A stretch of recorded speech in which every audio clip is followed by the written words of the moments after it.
Coucou ma grande famille, bonjour, bonsoir Naba papa, bonjour, bonsoir Naba maman. Vraiment, j'espère que tout ça très bien de partout, place sur soto zwami, papa, maman de quoi moi c'est mobile yum to kozwali bako ya kolanda mama abi na moment oyo n'importe quel en tout cas nzambalo la pambola biso to eli susu lelo comme d'habitude kande to lobara ici kabata bon moi baza e banaka to ye poto solola na oyo to ye nango na mukolo ya lelo. Éternel Dieu des armées, Yahweh Topesio, merci, merci tendre Père, merci l'homme de Galilée, merci mon sang toilo la nzambe nanguya, au pesibiso makasi, souffle de vie, ya côté de malisus natango pour na partager. Seigneur, ezana makasi na bisote ngana za l'instrument à pamba kolo za nzambe oyo ko transmettre message na peuple na yo oyo nyonso tu ya yo te ezala musika to yo kato zwa to tia na misala pe lokumu ezonge pai na yo to recommander chaîne na biso na maboko na yo ba abonné pe ba téléspectateur nyonso mona pe kanisa moko na moko kimia bolingo na yo ebila mabota na biso dans les noms puissants de Jésus. Amen. Voilà. Toujours et si kabatabo moibaza et banaka parce que tout ça d'abord nzambe liboso et si j'ai na biso et aka kolanda na sima vraiment na osenga na biso kaka soko kutai na vidéo kutai na sujet vraiment to s'abonaka to liker parce que ba thème nyo surtout on ngana komaka tant na koma thème tant yo ya na vidéo yango oya okuta donc elo échanger rezate oui bien sûr to kotia mon commentaire mon qui est na thème mais au mona ki tant oya contenu wana oyo tangi yango oya okuta na kati donc to s'abonner vraiment to liker ba vidéo partage, ba commentaire na bino et ça langa bien ba suggestion, ba remarque et tout. En tout cas, na koyamba yango pe na yamba yango toujours à bras ouverts. Que l'Éternel Dieu vous bénisse abondamment. Voilà ma famille. Si j'ai allé l'autre ekolobela tolobi awa tozali bala bopeto ya mwasi donc tolobela sujet oyo concerné libala tant tolobela libala sujet ezo concerné mwasi oyo concerné mobali oyo concerné bango nyonso mibale et bopeto pe toloba ya mwasi mais tolobela pe bopeto ba papa parce que ba papa pe belé bazara pe salité mibali nyonso tout ende bazara propre alors to ya kaka ko beta c'était na bopeto ya mwasi te tolobela pe bopeto pe ya ba papa pour ba papa pe bazara pe propre ton maman zo sa effort ton maman zo bongisa papa pe fois à la propre pour muninga atia muninga mal à l'aise azalate. Voilà, si j'ai n'abisso à l'élo to ekolobela la communication et le respect mutuel dans un couple. Donc, la communication, na respect mutuel, na kati na couple. Vraiment, eza eloko oyo eza très important. Tolobi libala eza na ba base na ngo na kati. Na kati ya libala eza na ba base oyo ezo sala ke libala eza la libala. To yoka libala, to mona libala, moi sina mobali ba sangani, ba sali foyer, ba bandi ko vivre ensemble. Mais na kati wana eza na ba branche so na koloba bongo eza na ba branche na kati o esengeli na mwasi asala alors to banana na papa voilà to banana na mobali parce que déjà nous en mettant établissa atia déjà mobali comme étant chef. Donc, photo bandra toujours na bango. Donc, voilà ce que na kati ya libala, eza ba bloko o mobali, il faut remplir, et moi si pe, il faut remplir. Kati na bango mibale, et ça la penza réalité, malamu, ya libala, po e mona na pena ke batu oyo baza, na kati na libala, na kati, ya libala na kati na couple na bango. Alors, tolobi, respect na communication mutuelle, c'est très important. C'est vraiment respect mutuel, c'est très important. C'est très important parce que tant que vous balani na kati ya libala, boza komi ça respect tolobara toujours que même na famille na l'entourage na société tolobara respect ça réciproque et ça réciproque mukolo respecter moi na peut respecter mukolo pour respect ana tolobango non toyebi voilà alors na kati na libala respect mutuel, c'est très important. Parce que tant que on est dans le bateau tout à l'heure, boza papa na maman, boyebi ke boana sima na bino boana bana oyo bakolanda exemple na bino. Boana bana oyo bazotala bino. Boana bana oyo lobi ba hotel ma balobi papa na biso banda osala boy. Mama na biso banda osala boy. Ngana ozalo kwa papa na biso, ngana ozalo kwa mama na biso. Bana bazwa ke exemple ya o bango bakoli nango, ya o ba o bango basani ni ba moni. Alors respect mutuel est très important parce que eza eloko oyo ezo renforcer lien ya confiance katina bino. communication na respect mutuel ezo renforcer lien ya confiance kati na bino tango ezo renforcer lien ya confiance kati na bino ezo sala ke bokoma lisusu na intimité ya makasi omonake na kati na couple wana omonake na kati na couple wana mwasa koko yoka likambo mobala koko yoka likambo mpona okito yoka na bisoka bata moki basia na bango soni bayebi ke boza ya kobala na mwasi na mobali me akoko loba likambo moko boye mpona mobali quelque part ekomeli mwasi akoko loba likambo boye mpona mwasi quelque part ekomeli mobali alors tango couple wana boza na communication na respect mutuel kati na bino eza na eloko moko te oyo ekoya koningisa couple na bino eza na eloko moko boye te oyo ekoya kodestabilize bino eza na eloko moko boye te oyo ekoya kotia bino na conflit to pe na confusion alors tango boza na respect mutuel na communication na kati na couple ekopermettre bino pe boyebana korésoudre baconflit mosusu oyo ekoya na kati na bino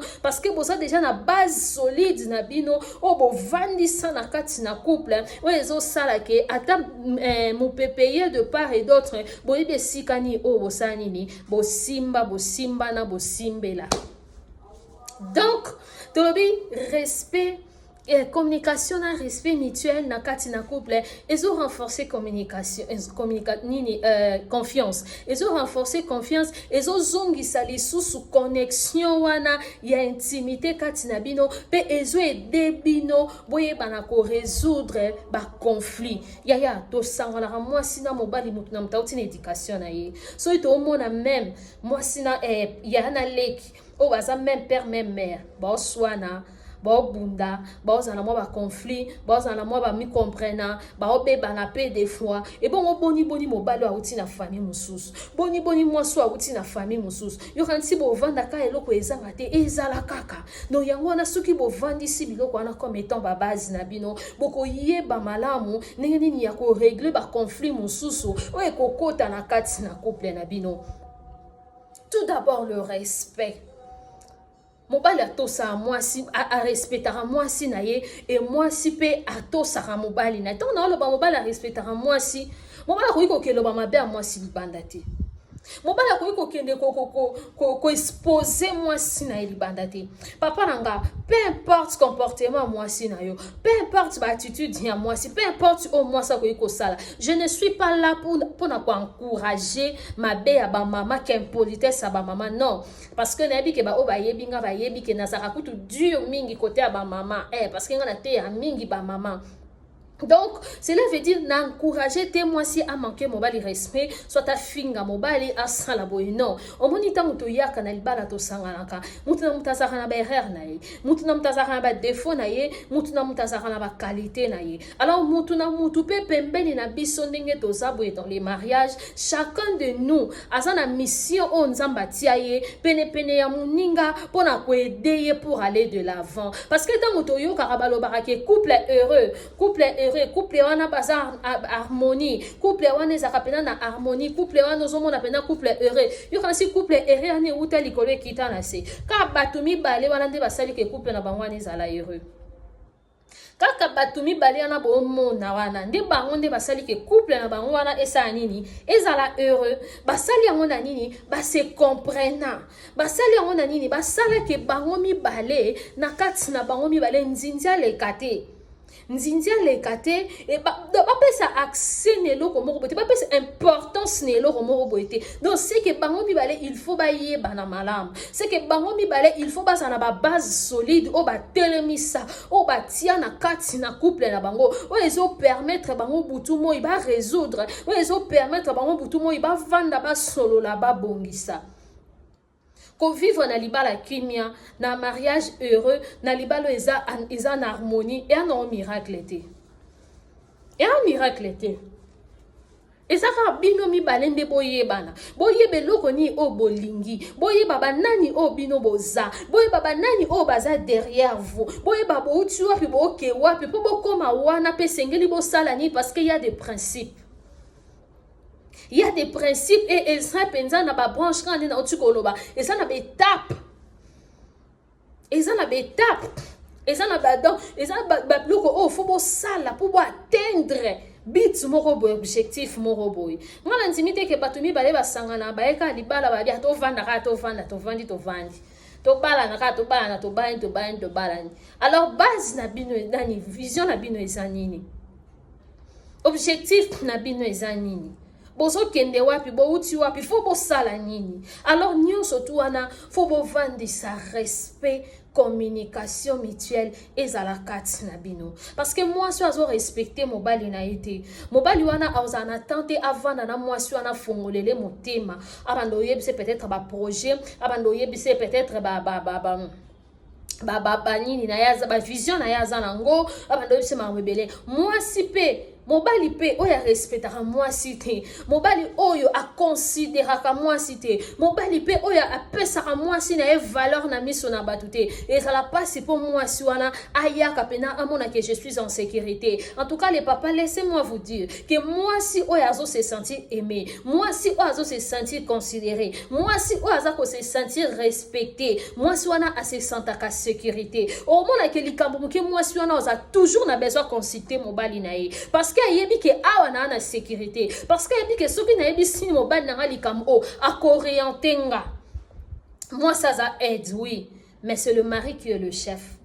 Et moi si on vend tali ki abi oui, malgré que naza aide na moi si na ba rôle na fona jouer, mais na chef moko boye o ya assez souciaka nanga en fait, o ya so kwa soin na ngai, o ya respecta kanga, o ya yeba rapé malamu ko orientenga, parce que mobali pe fois ba ko orienter moi si na bien que c'est la femme ndaza aide, mobali pe tanga zo orienter moi si na certaines choses, et likona ngo a respecter moi si na a valoriser moi si na moi si ana ko se sentir en sécurité. Ngana ebisa bino toujours na loba toujours ake ngana benga mobali nanga coach.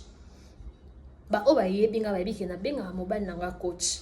En tout cas c'est mon coach, parce que azwa temps ya ko formenga, azwa temps ya ko laksanga, eti siko to za kaka to zo ke kana kata formation pona esilité. Parce que ba loba toujours ko ye ko la ko apprendre ko zwa et si la raté. Yawala benga ke coach. En tout cas c'est mon coach. Donc pour dire que azwa temps ko investir katinanga, azwa ka temps pe azwa temps ya ko tia ya ko lakisa ya ko encadrer. C'est ça. Et moi aussi de mon côté, naebi que naza aide, naza na ba rôle nanga pe o fona jouer. Et yebe de son côté, il y a des choses où yaebi que non fona consulter ma femme. Et ngape naebi que fona consulter d'abord mon mari, parce que naebi que akorienter nga et je me sens en sécurité en fait. Je me sens en sécurité. Parce que depuis que ton nom qui au sali kamo, na considère déjà coach. Donc, n'a aucun boy, toza batou, ça peut ou ne pas marcher. Mais au moins coach est aza au courant et n'a dit que esa nini et si malanzambe liboso. Alors moi si oaza na kati ya libala, oya sala mahamuye moko. Tant tout ça qui au consulter bato libanda otika mobali oya na kati, a consulter mobilité, a lukara mobilité azwara temps ko partager na mobilité, c'est parce que a se sentara aimer, a se sentara respecter, a se sentara considérer te papa. Donc c'est que biloko wana eza biloko faut à la vice versa na kati ya libala. Et ça biloko oh il faut et à la vice versa na kati na libala. Et ça ka part à moi si mon côté, et ça peut ka part à mon bali mon côté. Donc c'est que le quoi na loben na début mutu na mission na kati na libala. Et il y a des choses où ils ont c'est absolument remplir ba critères wana et ça vice versa pour te ba ko atteindre ba objectif na biso, ba base na biso. C'est ça. C'est très important. Oui ba na ko se communiquer. Communication c'est très important. Depuis que les autres, on a besoin d'un monde y a réseau. On a besoin d'un monde à réseau. Moi, ça, quand on vend un moment, pas na téléphone. Mon bal, il peut pas na téléphone. Mais il y a un moment, il faut savoir que tous un couple. Nous avons des choses à se dire. Nous avons des choses à parler.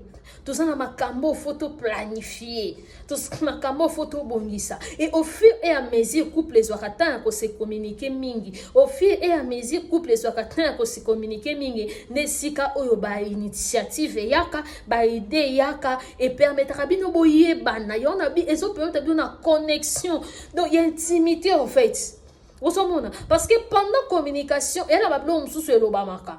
Au col de Bélo, on met un sous bala pour ça 10 ans, 15 ans, 20 ans, 5 ans de mariage. Non, le bâtiment, je vous béca, vous soli. Ah, ils ont rendu bongo. Il y a un entier sabino qui quoi apprendre ici là, qu'on découvrir, qu'on y est, qu'on la conçoit ici là. donc soki biloko wana ezosalema bongo ekopermettre moko mpe mosusu ayeba malamu moninga aza nani asaliki nini asaka ndenge nini mpo epermettre bino bosala nini boyebana koavance. Bacouple fo boyebana kose respecte. Ya bacouple mosusu bolobana mabe devant bana devant bavisiteur na bino botalaka kutu te ke bavisiteur baza wana bose respecte te. Oyebi lo mona esa bino oyebi respect ezaka na maloba te même na baacte. Même na baacte mwasi okopose okoko manke mobali no respect mobali okoko manke mwasi no respect. Même na baacte okopose acte mobo olobi te osali eloko moko boye kaka eya déjà manque à respect envers mobali na yo. Entre autres tozwana mo exemple neti ya biloko ya mobali ta mosusu lipapa ya mobali ta mosusu eloko moko boye ya papa ta mosusu oyambi bapaya na ndako otika bapaya bato même si eza bapropre ndeko na ye même si eza bapropre ndeko na ye eyala biloko mosusu oyo eza ya mobali no fo korespecte yango. Peut-être soki olingi osalela soki ye moko apesa autorisation wana ou bien apesi eyala babiloko mosusu po comprendre ke oyo eza ya yo na mobali no to soit eza ya intimité na bino soit eza ya mobali na il faut korespecte yango de la même manière na bapapa. Donc c'est que respect mutuel, il y a beaucoup de choses où ils ont na kati wana où ils ont senga na biso to yeba na kosa. Et ça ka ko finga na te. Et ça ka ko bimisa ba insanité te. Et ça ka ko se manquer respect na ko loba na ba parole te. Et ça peut na ba acte. Couple ata bo na ba problème na bino. Ata bo na ba kanda na bino. Tango bo na batu na ndako, basala toujours semblant. Semblant wana ezate ke ya hypocrisie non. Et ça qu'on a recouvert salité na bino bo soto na bino mo bo sukolango. Quand ba loba nature est enseigné biso. Okomona mutala mki na tongo na sokolité ba ntongo a salité. Mais soit oki kokoko ou bien muta bengi kita na se na pese loko bo ya ko se loko bo en latin. Ati moi robe tam sou moi foulard moi nini era okito yeba te ke muto ala salité c'est ka bombi salité na ekati na yimo ko epi place oki osopa salité na eza na douche. Alors biso couple tant to saka na bo soto na biso na ba problème na biso na moi dispute na biso moi incompréhension na biso to epi place to kenda ko sopa ngo to sukola ngo poto bima bongo. Mais yo doko ozalaka na o mama soki ndenge nini olinga ba mona ke na couple na yo ndo ko isaka yondo zaka yanki olinga ke bamona ke na couple na yondo zaka mwasi o mobala ko monela te atana miso bato katela mobali no mangala atana miso bato regard mo bokotala mobali no na bato basa ba comprendre que dongoli mobali no ba comprendre que le répondre mobali no mabe ba mona titid na oki envers mobali no ça bien te nyo surtout wana parce que ça kana posa bato ba mona ke courir les katé ça bien te ce que tam courant ou les ka o pesa so explication wana ou bien so pesa ke explication que courir les katé. Na lobela ba biloko oyo ezo faire souffrir moi cité na lobela ba biloko mike oyo se passe na kati ya couple parce que ezalaka parce que couple eza parfait zate pour ceux qui bosa na ba dispute na bino ba biloko na bino ya mike nyonso olinka batu bayeba moi si mobali pe na côté na ozaka na camarade no ndeko na surtout ba fils à maman téléphone maman akeya zongi asali akei mais siko tango ba bengi yo homme un chef ba établir en tant que chef oza ba capacité te ya ko orienter moi sinon ya ko ordonner moi sinon ya ko dresser moi sinon ya ko oza nango en fait koluka ko se sous-estimer ou bien ko ça que ayoka kate tant de choses tiennent mutu que ayoka kate c'est que pour na déjà moi sinon tikala ko yokote même maman on a pouvoir wana omoni on a pouvoir wana mais ko sala wana ninga ke politesse te nzamba tia kati na biso atia douceur atia amour atia respect atia komi kitisa babiloko o nyonso na ba qualité on nzamba tia kati na biso na c'est ça notre force en fait c'est ça notre force mobala koko matazi ki yangali soki nini mais silence na otango ozela na moment moko boy force no yango wana. Parce que même tant vane si la eleka tant avanda ye moko nde balobake la nuit porte conseil mutazon a mutu porte conseil on peut na ba te so banda 1 heure bien 2 heures donc bref tant on porte conseil wane yaka kimia na etango evanda a mona ki non j'ai une femme mature. En fait c'est la maturité aussi qui va jouer là-dedans. Osomon maturité na maîtrise de soi. Donc c'est que tant bosa na biloko wana nyonso kati na bino c'est très important. Pour la carte couple, ceux qui montrent peli, oya peli, respect zate, communication zate. Ce qu'on veut dire, c'est que calmer bino bana. Hein? Dites comment moi la vidéo, monsieur comment circuler sur internet, ya papa na maman bazo bunda. Moi azui nzeta fufu, à pied maman, azui marteau, à pied papa, à baluka kebo bunda. Ce qu'on voyait bisanga solution de luka, on t'appelle c'est une solution yo wana. Au moins que ça nonsense. Et un nonsense. Pour vous montrer que vos amis colo, bon la solution dans le calme. Au moins que moi n'a enseigné mes parents na ye. Sonia modèle wana. Yo zwa nzeta fufu. Quand nzeta fufu yango balola rati. Olambela biso fufu to lia rati. Zwa. Yo zwa marteau. Quand yango ndo bongsela biso soki mire, soki TV, soki ventilateur, soki ni zwa. Bobunda. Ça n'a pas de sens. Donc c'est que tant que moto s'enflammer na kati ya couple, moko fa luka toujours kimia. Na kimia na moko luka ndeme ma communication. Na kati ya communication wana pendant que vous communiquez, pendant que vous se communiquez et que ça la bino bo mema sous confiance kati na bino. Et ça la ke bo résoudre ba conflit wana. Et ça la ke bo kolisa li sous l'intimité kati na bino. Ko ganga ko nini eza na ngona tinate. Botiaka na mutu na bino ke na kati ya couple na biso awa photos ala na communication na respect mutuel. Moi si nazaka moi si no mobali no azaka mobali no boko potana o asili ka bibo na tiki na ndap na ke na park na ke opema na ke place mona mena no eloko kitanga mutu mingi ba papa ne basala ngo. Alors ezaka moment ya moko na moko atikala zo temps réfléchir.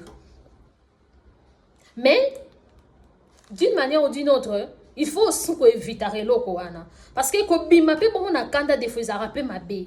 Ozo mona des fois pe ezaka pe mabe. Surtout so ozo moto ozo conduire. Une fois que na katina maman moi ozu voiture na sa kando bimi ezaka pe mabe. Tant mieux moko kota ta na chambre moko tika na salon. O soit moko ki na balcon o soit ta na se ya immeuble kiti au vent. Ko lukaka ko soit tanzela ok musika te parce que le diable est risé, on ne sait jamais. Donc, il faut toujours que le caca a moins espace, moko se retirer, même dans la chambre, dans le salon. Et c'est l'euro déjà, et comme ça, que na mitana, boutique anano, après moko fois, il y a toujours qu'on récupérer mninga. Nga place, voilà, na pesa ka moutouma devoir te. Non, bah, que moi, si quand des fois, me quitte ça. Mon bali, quand des fois, là, ça. Oh, la monique, fois ça, là, fois ça, là. Oh la monique fois ça là on fait ça on tente bien respect mutuel donc ils ont concerné des couples alors surtout mingi ouais c'est santa qui yenda za ki fautif yende fois banda alors ça dépend aussi na ba couple par exemple ba couple mususu ata oya za ki ne fautif mais o mususu lokwa alingane ka kimia alors il y a résoudre à l'okika communication kimia ekoti ça dépend et ça peut m'embêter mais toujours il faut la kana moko wa lukaka kimia. Il faut que na moko wa yaka fa banda ko solo la pour que conflit est à la résoudre les cambo est à la résolu. Vraiment c'est très important. Ba papa, ba maman, tout ba na kosa na respect et communication et na respect mutuel na kati na ba couple na biso parce que couple so qui confiance ezate za mabe. Tant ou communication ezate muto oye ba position mninga te, oye ba nini te, nini loko te, au moins que confiance e rozala te.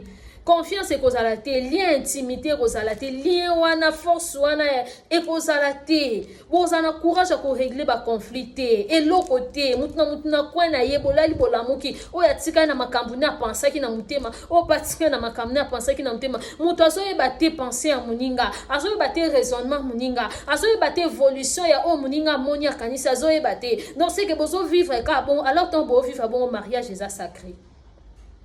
Mariage est sacré. Tant que vous bon et loko est sacré. C'est que vous font la porte d'une manière ou d'une autre. Nde yango sala ke belé kindumbe kota na kati kufa pe kota maladie même bampiaka makambe belé libala est sacré. Toza batu nzamba yebi ke to na mai na makila. Tokoza parfait à 100%. Yango atia eloko wana eza sacré po to yeba conduite na to yeba nini to kotambola nango. Yango moninga na lobaka moto a conseiller ka mieux que le Saint-Esprit na domaine na mariage azati. Donc couple, il faut vous la peine habitude de prier ensemble. Même papa za mupagano, même maman za mupagano, même 5 secondes, 10 secondes avant yabino ko matana mbetu. bosimbani ata prière à seconde so pe bwana bana bosangani na bana, c'est très important.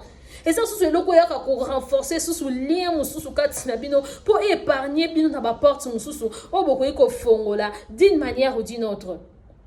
Voilà ma famille, que Dieu vous bénisse. En tout cas, to s'abonner, to commenter, to liker, partager vidéo. En tout cas, ngana bino to kutani prochainement. Nzambalola pambolo. Ceux qui ont abonné, s'abonner. Na ba maman, na ba papa, bandeko basi mibali bo s'abonner. C'est bino d'ici là na wandoya na ba vidéo ya la sabino ba robe ba koteka parce que ngana zakana Bénin. Na Bénin en tout cas ba robe ba koteka de partout place sur za to livraka to tindaka. Donc ceux qui posent déjà intéressés même na vidéo na lo baboy. Contactez nonga.